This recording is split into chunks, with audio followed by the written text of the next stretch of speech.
आज Ganga forest natural farming YouTube channel की ओर से हम आए हुए हैं गढ़मुक्तेश्वर कृषि मेले में युवा एवं प्रगतिशील किसानों की एक कहानी सात्विक फूड एंड फार्म की ओर से, जो एक स्टॉल लगाया गया है जिसको देखने के लिए आज पूरा कृषि मेले का प्रांगण उमड़ पड़ा है। आइए उनके प्रमुख रूप से जो इस सब चीज़ों की तैयारी कर रहे हैं शांतनु भाई, आइए हम शांतनु भाई से बात करते हैं। शांतनु भाई, आपका मैं अपने YouTube चैनल में स्वागत करता हूं। मैं आपसे जानना चाहता हूं कि ये आपका फार्म कहां है और क्या क्या कर रहा है। हम लोग ग्राम कुलपुर, पोस्ट जड़ीना, डिस्ट्रिक्ट हापुड़ है, गढ़मुक्तेश्वर में बेस्ड है और ये बेसिकली एक किसानों की कंपनी है जो किसानों के द्वारा चलाई जा रही है। तो इसमें बेसिकली प्रोडक्ट हमारे पास लगभग 13-14 हैं और जिसमें से 4 या 5 प्रोडक्ट हमारे पास अपने पास यहीं खेती होकर तैयार करे जाते हैं। बाकी सारे प्रोडक्ट जो और किसान हैं तैयार करते हैं हमारे लिए और उनसे लेके फिर हम पैकेजिंग करते हैं इन सब चीज़ों की। अच्छा शांतनु भाई, मैं आपसे एक बात जानना चाहता हूँ। आप एक युवा हैं जी, और आज जो मैं देख रहा हूँ कि युवा किसानी को छोड़कर कहीं अन्य जाने की तैयारी में कर रहा है, और मेरे मन को इतना एक सुखद एहसास हो रहा है कि एक युवा अपनी पढ़ाई लिखाई पूरी करने के बाद और ये निर्णय लेता है कि मैं तो खेती किसानी करूंगा, ऑर्गेनिक फार्मिंग करूंगा। तो इसकी प्रेरणा आपको कहां से मिली और किस रूप में मिली? देखिए, मैं छोटी सी एक बात बोलना चाहता हूँ आपको। आप जैसा बोल रहे हैं कि किसानी की तरफ गए और ये सब हमने एज ए प्रोफेशन चुना, तो सिर्फ मैं ही नहीं, इतनी बड़ी बड़ी कंपनियां हैं, टाटा से लेके, बिरला से लेकर और महिंद्रा से लेकर, जो कि इन्हीं से प्रोडक्ट्सों पे काम कर रही हैं। जी, आप चाहे बैद्यनाथ की बात करें या हमदर्द की बात करें या डाबर की बात करें जी, तो जो प्रोडक्ट लाइन है इवेंचुअली आ तो उनका भी माल किसान से ही रहा है। तो बस आप ऐसा मानिए कि हम लोगों ने उसी चीज़ को एक स्टेप आगे जाके अपने ही माल को पैक करके खुद ही बेचना शुरू कर दिया। तो इसकी स्टोरी एक छोटी सी है कि हमने कंपनी के साथ कॉन्ट्रैक्ट फार्मिंग करी थी स्टीविया लीव्स की, तो उसने हमसे वो प्रोडक्ट बाय बैक नहीं करा एज पर द एग्रीमेंट।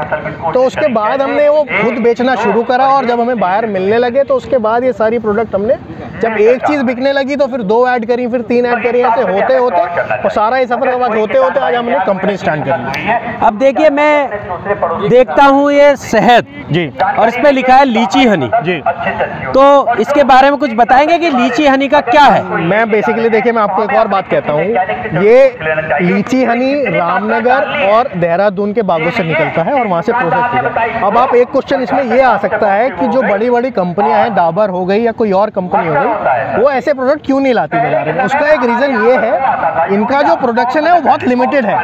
अगर आप, मैं सोचूं कि पूरे पैन इंडिया पे सर्व करूं इसको, तो मैं खपत पूरी ही नहीं कर पाऊंगा बाजार की। तो इसीलिए डाबर और वगैरह इस चीज़ पे नहीं जाते। उनके लिए क्या है कि आप चाहे मेरा शहद हो या आपका हो, किसी भी चीज़ का हो, उन्हें तो एक ही नाम से और एक ही बॉटल में करके बेचना है। तो बाकी हम लोग इसे ऑनलाइन भी बेचते हैं और सीधी सी बात है, आप एक बार इसको जीप पे रख के देखेंगे तो आपको फ़र्क पता चल जाएगा कि आप क्या खा रहे हैं और क्या नहीं।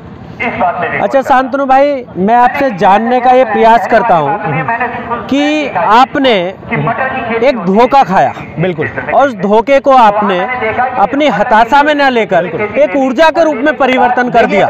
ये तरीका था, या तो वहाँ पे रुक के हम खत्म कर देते, या फिर वहाँ से आप ये मान लो कि वो सेटबैक ना होता हमारे साथ तो हो सकता है ये सब वो हुआ ही ना होता। अगर वो कंपनी हमसे माल खरीद लेती उस वक्त तो हो सकता है आज भी उसी के लिए काम कर रहे होते हैं, पर इवेंचुअली जो होता है अच्छे के लिए होता है वाली बात है। तो नहीं खरीदा उसने और आज देखो उसी के कारण से हमने अपनी कंपनी खड़ी कर ली। मैं इसी के साथ आपसे जानना चाहता हूँ जी, आप एक युवा हैं और युवा की सोच जी। कल हमने विश्व युवा दिवस मनाया, स्वामी विवेकानंद जयंती हमने मनाई, 159वीं जयंती, और आप एक युवा के रूप में, युवाओं के प्रेरणा स्रोत के रूप में उभरे। तो मैं आपसे जानना चाहता हूं कि जो आज मेरे क्षेत्र का युवा किसान इस प्रकार की कोई फार्मिंग करने की तैयारी कर रहा है, तो आप उसको कहां तक और कितना सपोर्ट देने की स्थिति में? देखिए, मैं सीधा बोल रहा हूँ, पैन इंडिया बेसिस पे बोल रहा हूँ। किसी भी फार्मर के पास अश्वगंधा हो, सतावर हो, हम लोग सिर्फ देखिए पैकेजिंग के अलावा हमारी ट्रेडिंग भी है, हम कंपनियों को ऑलरेडी माल भी सप्लाई कर रहे हैं जी। तो किसी को अगर पौधे की ज़रूरत है, बीज की ज़रूरत है, तो उससे हम पीछे नहीं हट रहे, देने के लिए तैयार हैं और वो पैदा करें और उसको लेने के लिए भी हर तरीके से तैयार हैं। तो हम बहुत सुंदर शांतनु भाई, 2 पंक्तियाँ किसी ने लिखी थी कि कहने को दुनिया कहती है, सुनने को दुनिया सुनती है, कहने सुनने को ही लेकिन हम नहीं कहानी कहते हैं। अरियों की छाती के ऊपर जो लिखी गई हो लहू से, हम उसे कहानी कहते हैं। ठीक शांतनु भाई की भी यही कहानी, धोखा खाकर मजबूती के साथ उठ खड़े हुए, किसानों के आदर्श बने।